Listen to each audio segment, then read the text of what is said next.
இன்றைக்கி நம்ம பார்க்க போகிற ரெசிபி இட்லி கூட நல்ல கார சாரமான ஒரு கார சட்னி ஒன்று செய்யலாமா. இப்போ ஒரு கடாயில் கொஞ்சமாக தேங்காய் எண்ணெய் எடுத்துக்கலாம். 1 டேபிள் ஸ்பூன் அளவுக்கு உளுந்து, இது கூட 1 டேபிள் ஸ்பூன் அளவுக்கு கடலைப்பருப்பு, இது ரெண்டையும் நல்லா பொன்னிறமாகிற வரை வதக்கி எடுத்துடலாம். 2 பெரிய வெங்காயத்தை ஸ்லைஸ் பண்ணி எடுத்து வச்சுக்கேன். அந்த 2 பெரிய வெங்காயத்தை இதோட ஆட் பண்ணி பாதி அளவு வதங்கட்டும். அதுக்கப்புறமா 2 பெரிய சைஸ் தக்காளி கட் பண்ணி எடுத்து வச்சுக்கேன். அந்த தக்காளியை இதோட ஆட் பண்ணிடலாம். ஆட் பண்ணிவிட்டு ஒரு சின்ன துண்டு இஞ்சி, 5 பல் பூண்டு, ஒரு 4 காஷ்மீரி மிளகா, இது கூட நார்மல் வரமிளகா 3 மிளகா, கொஞ்சமாக கருவேப்பிலை, தேவையான அளவுக்கு உப்பும் சேர்த்துக்கலாம்.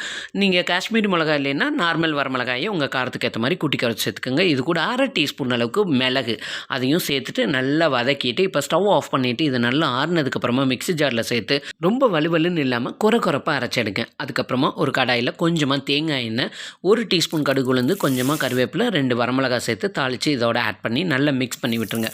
நல்ல சுட சுட இட்லி கூட இந்த கார சட்னி வச்சு சாப்பிட்டிங்கன்னா சூப்பராக இருக்கும். தோசை கூடயும் இந்த சட்னி ரொம்ப நல்லாயிருக்கும். கண்டிப்பாக ட்ரை பண்ணி பாருங்கள். இந்த வீடியோ பிடிச்சிருந்ததுன்னா உங்கள் ஃப்ரெண்ட்ஸ் அண்ட் ஃபேமிலிக்கு ஷேர் பண்ணுங்கள்.